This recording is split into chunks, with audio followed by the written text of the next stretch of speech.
আমি যদি নেভালের কথাও বলি, যেটা আমাদের সামুদ্রিক লাইফলাইন বলে আমাদের বঙ্গোপসাগর, সেখানে মাত্র সেই 1980 সালের দুইটা সাবমেরিন আছে, আর অল্প কিছু ফ্রিগেট আছে।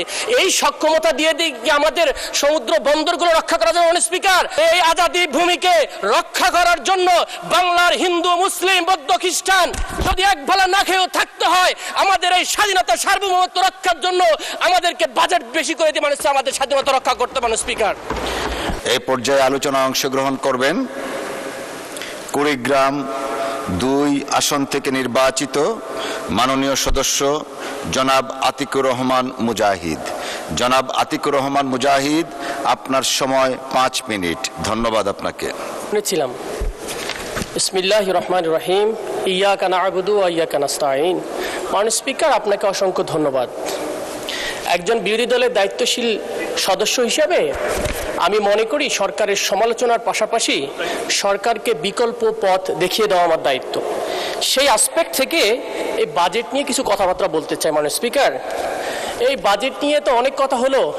বাজেটের একটা ভালো সাইড, খারাপ সাইড বলতে গেলেও বলতে হয় বাজেটটা একটা বড় ঘাটতির বাজেট। এটা তো স্বীকার করতে হবে। অনেকে এটাকে নিন্দুকেরা বলে এটা একটা সাদা হস্তির বাজেট হয়েছে। মাননীয় স্পিকার, আমি মুদ্রা কয়েকটা পয়েন্টে কথা বলতে চাই। তার 1 নম্বর পয়েন্ট হচ্ছে আমাদের প্রতিরক্ষা খাত। মাননীয় স্পিকার, প্রতিরক্ষা খাতে যে বাজেটটা দেওয়া হয়েছে, আমি তা শুরু করার আগে আমাদের সম্মানিত স্পিকার সাহেব, উনি যেহেতু একজন বীর মুক্তিযোদ্ধা ছিলেন, ওনার সামনে হয়তো বলতে পারলে ভালো হইতো। শুধু এইটুকু বলি, এটা আমার একটা ধৃষ্টতা যে ওনার মতো একজন ব্যক্তির সামনে কথা বলতে পারতাম। কিন্তু আমরা দেখলাম ওই যুদ্ধের সময়ও যদি আমরা আমাদের প্রতিরক্ষা খাতে যথেষ্ট বরাদ্দ বা অস্ত্র থাকতো, আধুনিক অস্ত্র, তাহলে হয়তো আমাদের লোক দিয়ে আমরা একক কৃতিত্বেই আমরা স্বাধীনতা অর্জন করতে পারতাম। মাননীয় স্পিকার, যেমনটা যদি ওইটা হয়তো, যেমনটা আমাদের শহীদ প্রেসিডেন্ট জিয়াউর রহমান, তার একটা কামালপুর যুদ্ধের সময় উনি ইন্ডিয়ান পক্ষ থেকে একটা ওয়্যারলেস দেওয়া হয়েছিল ওনাকে, ভাঙা ওয়্যারলেস, যেটাকে উনি রাগ করে ফেলে দিয়ে ইন্ডিয়ান কমান্ডোকে বলেছিল অস্ত্র যখন দিবা, সরঞ্জামাদি যখন দিবা, তখন এমন জিনিস দাও যেটা ফাংশন করে, ডিসফাংশনাল দিও না, এটা আমার জন্য বাধাগ্রস্ত করে। মাননীয় স্পিকার, কেন এই জন্য বলতেছি, আজকে আমাদের প্রতিরক্ষা খাতের যে বাজেট দেওয়া হয়েছে মাত্র 42 কোটি টাকা। মাননীয় স্পিকার, 42,000 কোটি টাকা, যার মধ্যে 35,000 কোটি টাকায় শুধু পরিচালনা ব্যয়, কিন্তু মাত্র 7,000 কোটি টাকা দিয়ে কি আমাদের প্রতিরক্ষা হবে? মাননীয় স্পিকার, এই প্রতিরক্ষা বাজেট দিয়ে যে আমাদের আধুনিক অস্ত্র কেনা হবে, এই অস্ত্র তো প্রতিরক্ষা দিবে শুধু আপনার, আমার, সবার এই 350 জন সংসদ সদস্যের এলাকার মানুষের প্রতিরক্ষা দেবে। মাননীয় স্পিকার, যেখানে আমাদের প্রতিদিন আমাদেরকে বিভিন্ন বর্ডার থেকে হুমকি দেওয়া হচ্ছে, আমার পঞ্চগড়ের বর্ডারে দখল করে নেওয়া হবে, আমার চিকেন নেক থেকে দখল করে নেওয়া হবে, আমার দক্ষিণের ফেনী সীমান্ত থেকে দখল করে নেওয়া হবে, আমার রংপুর বিভাগের আমাদের হিলি বর্ডারে, আমাদের দিনাজপুর অঞ্চলে। মাননীয় স্পিকার, পলাশবাড়ির গাইবান্ধা, আমার কুড়িগ্রাম, সর্বমহল থেকে যখন আমার কাছে থ্রেটেন আসে, রাষ্ট্রীয় সভরেন্টি সিকিউরিটি যখন আমার থ্রেট হয়, মাননীয় স্পিকার, তখন এই বাজেট দিয়ে আমাদের প্রতিরক্ষা খাত বরাদ্দ হয়নি। মাননীয় স্পিকার, আমি যদি এই দিকেও তাকাই, মাননীয় স্পিকার, আমাদের মায়ানমার সাইডে যুদ্ধ চলমান। মাননীয় স্পিকার, সেখানেও আমাদের ফ্রন্টে চলমান রয়েছে। পার্বত্য 3টা অঞ্চল, 3টা জেলা, যেখানে তিনটা বিদ্রোহী গোষ্ঠীর বিরুদ্ধে, কুকিচিনের বিরুদ্ধে আমাদের দুইটা ডিভিশন, আর্মি ডিভিশন কাজ করতেছে।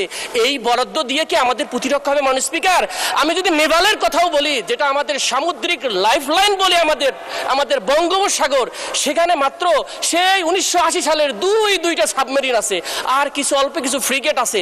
এই সক্ষমতা দিয়ে কি আমাদের সমুদ্র বন্দরগুলো রক্ষা করা যাবে? মাননীয় স্পিকার, সেখানে আমাদের দরকার 1 ডজনের অধিক ফ্রিগেট, কবচ, যত প্রকার আধুনিক সরঞ্জাম, সেগুলো নেই। মাননীয় স্পিকার, এই 7,000 কোটি টাকা দিয়ে সে উন্নয়ন করা সম্ভব? মাননীয় স্পিকার, আমি যদি আমাদের আকাশ প্রতিরক্ষার কথা বলি, সেই চৈনিক বিমান 1960 সালের একটা ডিজাইনের আমরা শুধুমাত্র একটা বিমান দেখতে পারি, এটা F7 দেখতে পারি, এবং MiG 29 দেখতে পারি, সেখানে আধুনিকরণ নেই। মাননীয় স্পিকার, আপনার যদি বাজেটের দিক দিয়ে তাকায়, পৃথিবীর অন্যান্য দেশের, ইন্ডিয়াতেও তার জিডিপি 2.5% দেয়, আপনার মায়ানমার জিডিপি 3.5% দেয়, পৃথিবীর অ্যাভারেজের আমরা দেখি 2.2% হচ্ছে বাজেট সামরিক খাতে, প্রতিরক্ষা খাতে আমাদের সেদিকে নেই। মাননীয় স্পিকার, আমরা এই কথাটা বলতে চাই, এই আজাদি ভূমিকে রক্ষা করার জন্য বাংলার হিন্দু, মুসলিম, বৌদ্ধ, খ্রিস্টান যদি এক বেলা না খেয়েও থাকতে হয়, আমাদের এই স্বাধীনতা সার্বভৌমত্ব রক্ষার জন্য আমাদেরকে বাজেট বেশি করে দিয়ে মানুষ আমাদের স্বাধীনতা রক্ষা করতে। মাননীয় স্পিকার,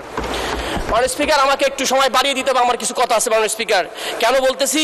কারণ প্রতিনিয়তই আমাদেরকে, আমার রংপুর না, আপনাদের সবাই থ্রেটেনে আছে আমাদের স্বাধীনতা নিয়ে মাননীয় স্পিকার। আমাদের এই সবার দেশ, এটাকে আমাদের রক্ষা করতে হবে মাননীয় স্পিকার।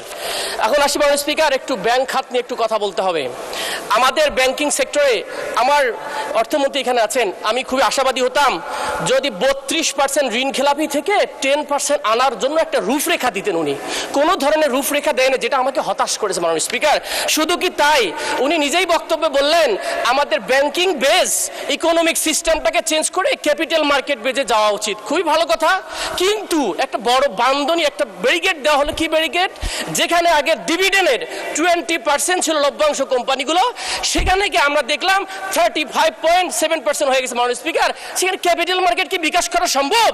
সম্ভব না আদৌ। আরও একটা জিনিস, আমাদের আপনার সময় আরো 2 মিনিট বৃদ্ধি করা হলো। মাননীয় স্পিকার, হাম্বলি রিকোয়েস্ট, আমি এটা আজকে বলতে দিন আমাকে। আমাদের ক্যাপিটাল মার্কেটের, যেটা বললাম যে আমাদের বন্ডের ক্ষেত্রে একটা এক্সেমশন ছিল, যেটা আমাদের আলটারনেটিভ ফাইন্যান্সকে ডেভেলপমেন্ট করতো, কিন্তু সেই আপনার ট্যাক্স এক্সেমশনটা উঠাই না হলো। সুতরাং আলটারনেটিভ ফাইন্যান্সের ক্ষেত্রে আমাদের বাধাগ্রস্ত হবে। সে দৃষ্টিকোণ থেকে আমি মনে করি বাজেটের এই বিষয়টাকে আবার পুনরায় থিঙ্কিং করা আছে মাননীয় স্পিকার। মাননীয় স্পিকার, আরেকটা একটু আমরা সাংবিধানিক ইস্যু থেকে আসি। সে বিষয়টা হলো, আমাদের সংবিধানের 89 ধারায় বলা হয়েছে গ্রান্ট, ডিমান্ড ফর গ্রান্ট, এবং 90 বিধিতে বলা হয়েছে, আর্টিকেলে বলা হয়েছে যে স্পেসিফিকেশন অর পারপাস লাগবে, অথবা অ্যাপ্রোপ্রিয়েশন অ্যাক্ট লাগবে মাননীয় স্পিকার, যার মাধ্যমে খাতটা, কোন খাতে আপনি টাকাটা পাস করে নিচ্ছেন।